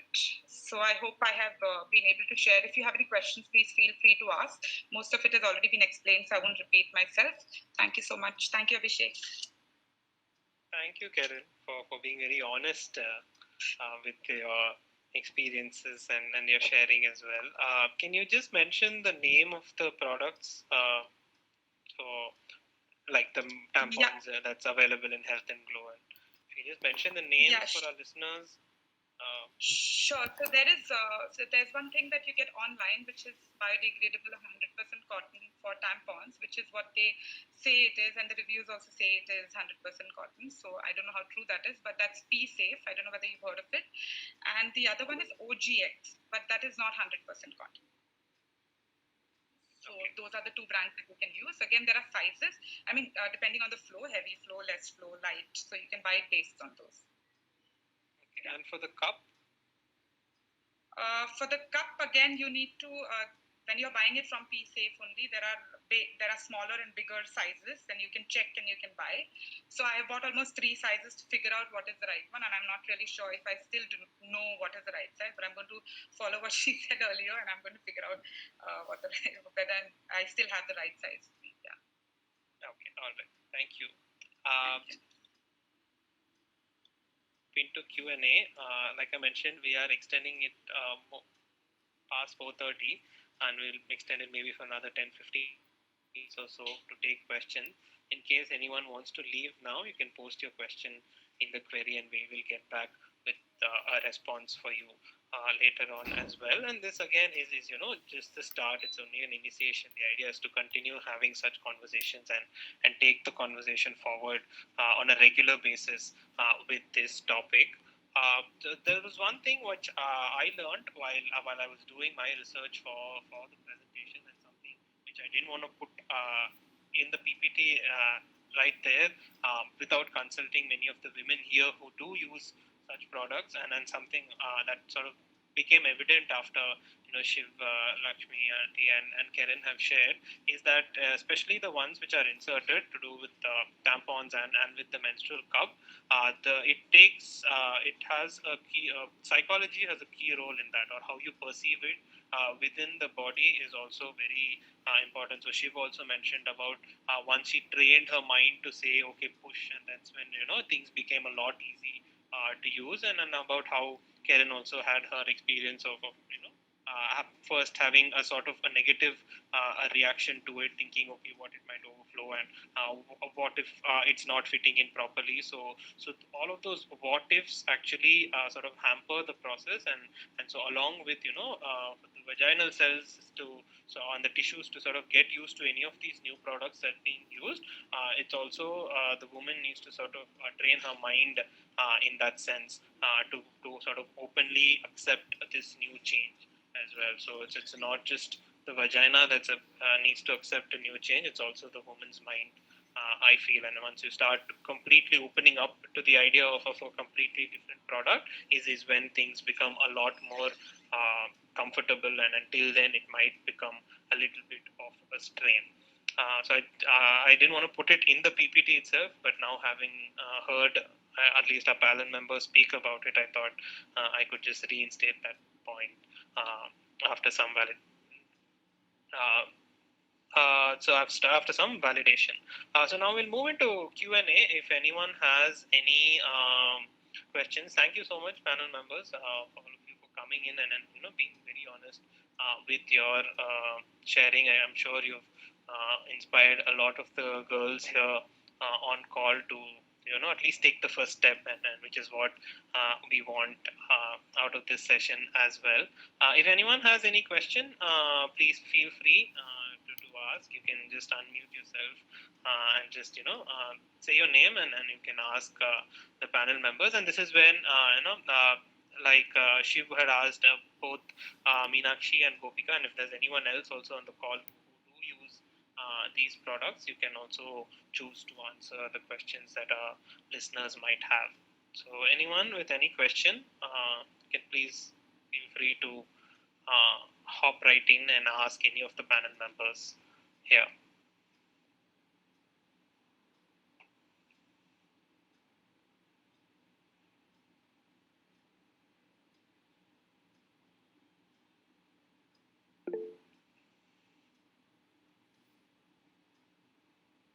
Okay, so Anita ma'am asks, which would be a better suited product for kids who are into sports, so doing a lot of vigorous physical activity on the field.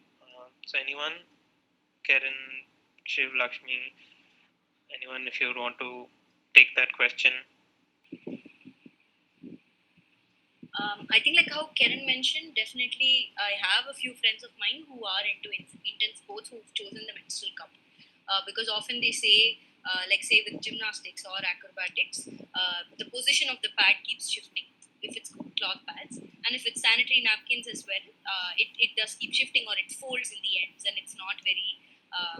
They'll have to keep thinking about it. It takes a lot of mind space to have the feel that you're on periods. But definitely menstrual cup puts you out of that zone.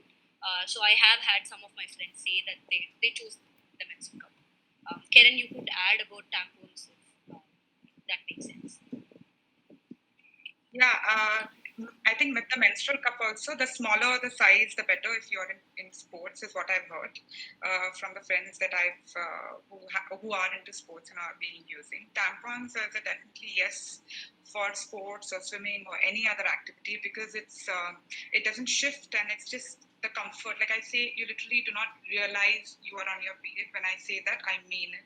Like use either of them and you would realize that it's just such a freeing thing to use during your period. Yeah. Anita, I hope we've answered your question.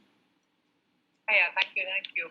This is Marina for Teja, so I was just thinking, why don't we also shift? Thank you. Okay. Thank you, Shiv and Karen, for that and for the question, Anita ma'am. There's one question Nandini had asked. I think she left the call. I'm not sure if she's still on, but she had asked if this works on basis of vacuum, and I think she was referring to when Shiv was explaining about the menstrual cup. So maybe Shiv, you could take this question, which was directed to you then. So she said, if the menstrual cup works on basis of vacuum, does this not restrict airflow in some sort? I think it does. So the cup, the picture of the cup, if you can find it online, you will see that there are holes on the top of it. So it ensures that there is a certain flexibility with which it's inserted. So those 4 holes ensure that there is some sort of air that's flowing from the through the cervix from the uterus to the vagina. But if you insert the cup like very in the most ideal way that there's no leak, then it's true that from the cup to your vaginal hole there is no reaction or so to say, if I have to explain it visually, the air flows only until the ends of the cup. It doesn't go. There is no airflow that happens from the vagina, from the cervix or the vaginal cavity to the outside. But what with me personally, I don't think I've still figured out a way to insert it without any leak. So I still use cloth pads just in case. So having said that, I think I wouldn't know if there's complete vacuum, what happens to the cavity or is there any side effect is something I wouldn't know. Alternatively, I think, yeah, that's about it. Okay. Chill, just clarification, you said you haven't figured out to insert it in a way to ensure no leak and you use a cloth pad just in case. So you meant to say that you use both a cup and a cloth pad at the same time? Yeah, you're right. So what happened was when I used to use cloth pads, dedicated cloth pads, then I used to use 2 pads per day. But when I use it with the menstrual cup, I need to wash it only once a day because there's no direct contact of the pad with the yeah. Okay, all right. Thank you. I just realized Nandini is still here. She just maybe left there momentarily. So I hope, Nandini, that answers your question, which you had posed to Shiv while she was presenting. Anyone else? If you have, please feel free to. You can either unmute and ask, or you can just drop the question in the chat box, and any of our members would answer it for you.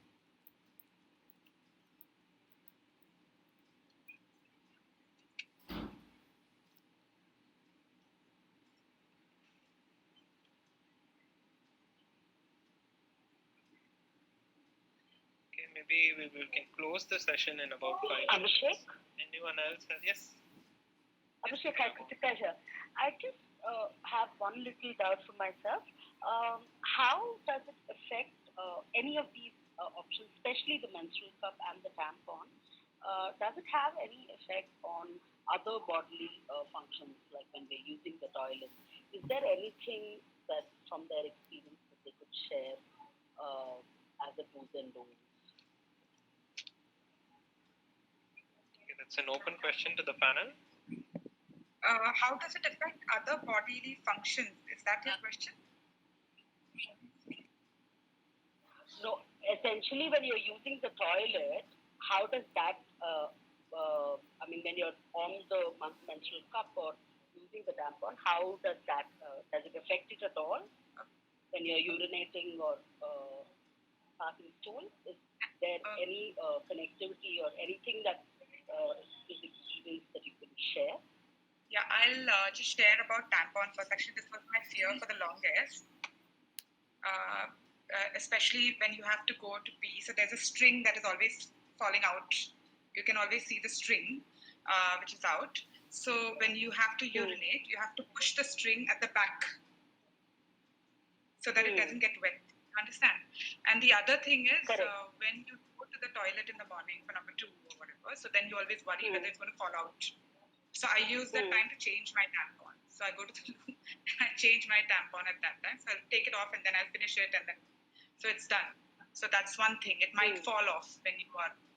That's a very good question.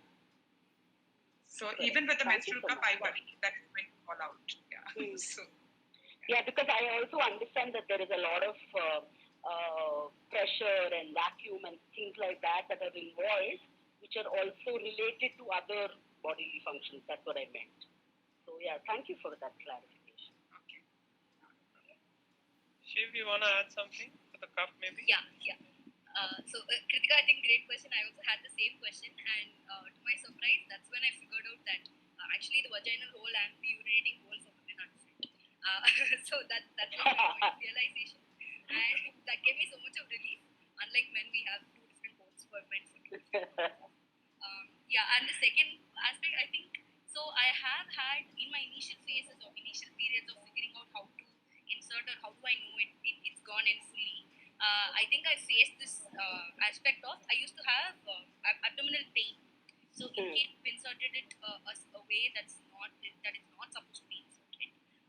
So I have experienced pain, and that's when I know that it's not gone in the right way. So I have been extremely messy and not follow the instructions as much. So do that. So when I know that 10-15 minutes after walking with the menstrual cup, if I experience a pain, then I know it's the wrong way. So I make sure I take it out and I put it in other times to ensure that I'm putting it the right way. So apart from that, I've not had any other complication as such. And one more question very related to this I had, and I asked my colleague who's been using cups for 10 years now, but a decade is a good time to test what happens to your body when you introduce it, or it stays in your body for so long. And she told me that she reassured that there's nothing very unpredictable that happened or anything that she would relate to this whole usage of menstrual cups. So I feel like it is safe and there is no side effect or anything else. Correct. Thank you so much. Thank you, Karen and Shiv, for that. And then, good question, Kritika. Anyone else? Still have over 25 people on the call. If any of you have any question, anything of how to start, where to start, when to start, all of that, any of it you could, the idea being this is sort of a diverse but very interesting panel, so you could pose the questions to them. Gopika ma'am and Meenakshi, if you want to share anything from your side, if there's anything which you want to say or something that maybe we haven't talked about or touched upon, if there's anything that you want to share? Actually, Lakshmi mentioned, I'm also I started using cloth pad when. Hello, am I audible? Very much, ma'am. Go ahead. Yes. Okay. So when I was growing up, we used to live in a small town where sometimes it is not easy accessible for all these sanitary pads. So we kind of used to this cloth pad. And then after that, when we moved from colleges and everywhere, we went for that conveniency, and then we started using the other sanitary pads. But recently I kind of figured that out, like what is the dump, the amount of waste I'm putting it in the bin. So I started changing to the cloth pad, and it is very convenient. And compared to what it was in my olden in my growing days, now these pads are very convenient, and it is easily available in online or any other stores which sells all these organic products. So I think I'm pretty happy with this product also, and it kind of gives me a satisfaction, like I'm not dumping so many things in the wastage also, which just causes back to the environment. And then to be honest, like for me also personally, like using that soft cloth pad is very very comfortable, especially in this type of Chennai weather. It is very very comfortable. So that is the one I want to share. Thank you. Thank you, ma'am. If you can just mention the name or the product name of the cloth pad that I think you use. I bought it from Restore. It's the product Ecofem then? Yeah, Ecofem. Ecofem. Okay, Yeah. so that's the Auroville. I'm just trying to get everyone's suggestion in so that I can add it to the PPT. So Ecofem is a product from Auroville. So they Auroville, make yeah. very good cloth pads as well, and that's quite easily available in Chennai, given our proximity to Pondi. Yes, Meenakshi ma'am, if you want to share something. Thank you, Gopika. Yeah, sure. So I started using menstrual cups around 2 years ago. The first experience of the cup was a very bad experience for me. I had heard about the menstrual cup from a conference that I had attended upon waste management in a very in a place. So that's how I got involved in it, and that's how I started using the cup. But the first experience was too bad, and I was not even able to put it in or insert it in any of the different polls that it was mentioned. I tried Googling stuff, getting things, consulting a few friends and things like that. But I just couldn't get it in during the first day of my period. So then I just was looking around for other options. I was not very comfortable. I didn't like the visual thing of the blood in the cloth pad, and I was just looking around for other things. I was not very comfortable with the tampon also, because I started it out based on the eco-friendly thoughts, and I thought, okay, why not see somebody who can help me. So I went to a gynecologist, and I had known that gynecologist for some time, and then she told me that the vaginal cavity had every woman's body part is very different, and mine was a very different structure, and then so the cup wouldn't easily go in. So that was one thing that I learned about my body that day. And until then, even though I was so body positive, that moment made me feel, oh my God, there's something wrong with me. But over a period of time, I came to understand that, and I came to realize it's all the same. I mean, we're all different, but we're all having the same thing. So over a period of time, I started, digging up on what else I can do, but I still kept trying. Well, maybe on the second day or the third day, when the blood flow is a little less, I would try to push it in, and then it wouldn't go in, and then there was some pain, discomfort. But over a period of around, I think 9 months, I think 9 periods, I think I got used to it, and that's how long it took for me to get adjusted. Whereas some of my friends who tried it, I think they were very comfortable within the first period, and within the 1 day, in a 3 day span, within the first day, they were very comfortable. They were getting used to it. So I just want to say that everybody is very different. It gets some getting used to it. It's okay, is what I'm trying to say. Thank you, Meenakshi ma'am, for for that experience and the sharing. And yeah, I'd like to reiterate something that we say in bio quite often is that every vagina is different as well. So we say it just like everybody's fingerprint is different, the folds and everything in every girl's vagina is also different, and therefore that's why you have so many of these ways in which of some of the folds which Shiv was also mentioning. For some, the C fold might work. For someone, the triangle might work, and that's based on the different shapes and forms of the vagina. So thank you. If there's no other question, I'd like to, I think, bring this session to an end. I'm just going to send one link in the chat. It's just a quick survey we want to do as a post session feedback for us. This will literally take 45 seconds, which you can just do it after this session. Yes, go ahead. Here, can I just say something? Yes, go ahead. Yes, Rajan, go ahead.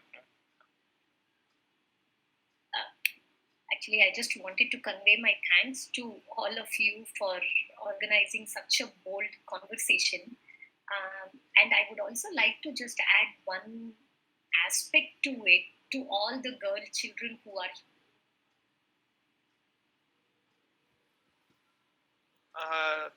Taji, you're not heard. Oops, sorry. Yeah, okay, it's come back. Go ahead. Sorry about that. No, I just wanted to first of all thank you, Abhishek, and every single panelist here, and the whole, a group of learners who have stayed back to just, hear out each of the panelists' views. At the same time, I would also like to just share a note with each one of the young girls here.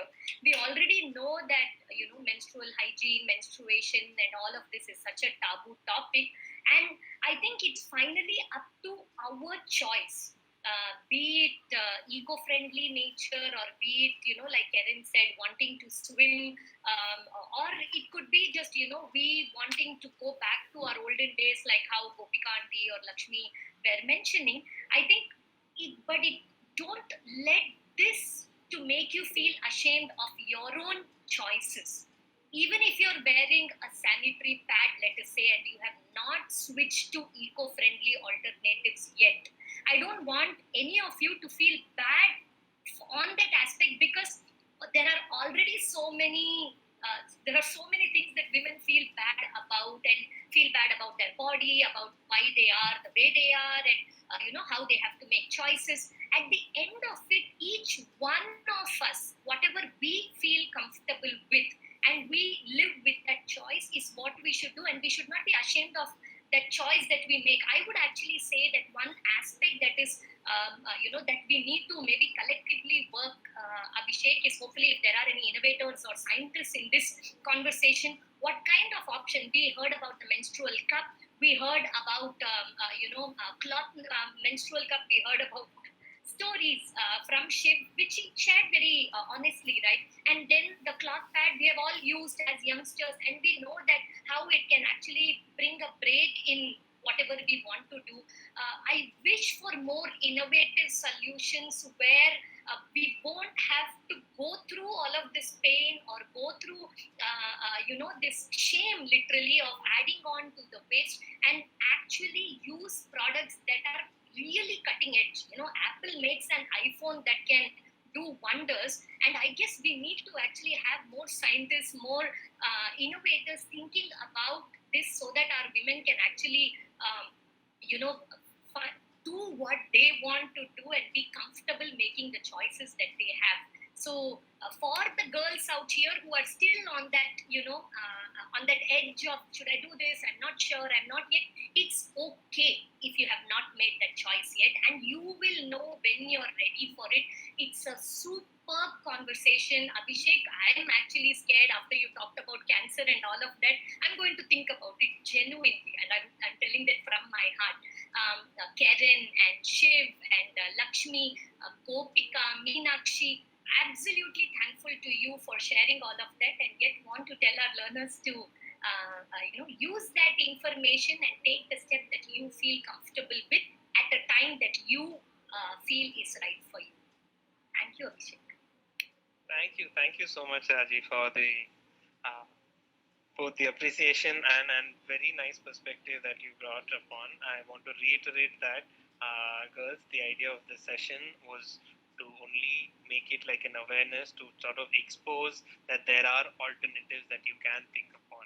Nobody is going to force you to switch. Nobody is going to push you to switch. It's just that we want to put that these things are on the table and you can consider them if you want to. And so the whole idea of the conversation and the presentation was not so much to push you to switch, but more so to tell you that there are such things already there, and so therefore these are things you can look at. So like we say, there is an alternative to polythene cover, so use the cloth bag. Same way there is an alternative to sanitary napkin, and then it's entirely up to you if you want to make the switch or not. So idea, like Taji said, is just to get you to genuinely consider, is probably the maximum I would go by stating from my side. If you can genuinely just give this a thought, I think that itself is a big victory for all of us. And I think you ended with a nice perspective as well of a shout out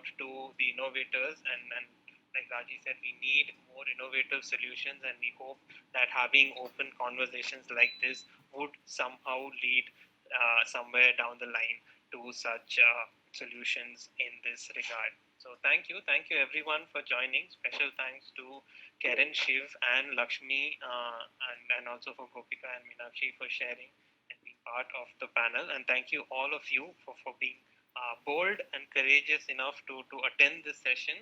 And a big thank you from my side. I feel like I've accomplished something today on Ganesh Chaturthi. So thank you.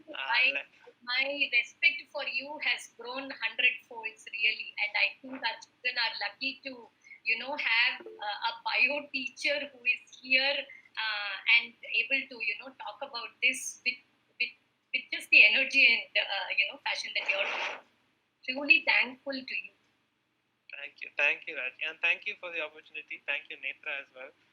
For Octopus, we can see that Octopus is, growing leaps and bounds with this regard, and we hope to keep the, momentum and the enthusiasm for our upcoming sessions as well. I would really request all of you to just quickly log on to that link. I promise you that survey will not take you more than 45 seconds to fill in, and the idea is to sort of collect your email addresses so I can mail you the PPT. With regards to the presentation, there's some suggestions for you if you want to take the switch or just read up on more. I have put up some links in the PPT so you can just start reading more. With that PPT, I want to just mention, I realized I made a small mathematical error in my calculation. Like I said, I'm not a big fan of math.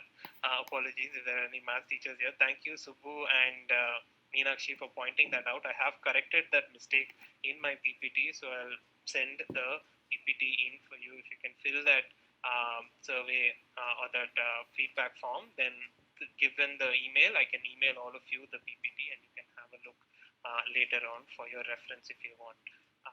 Thank you all. We have extended it much more than 4:30, but thank you so much for staying. Hope this was fruitful for all of you. Thank you. Thank you, Netra. Thank you, Abhishek. Thank you, everyone. You may log off now. See you in the next Octopus session.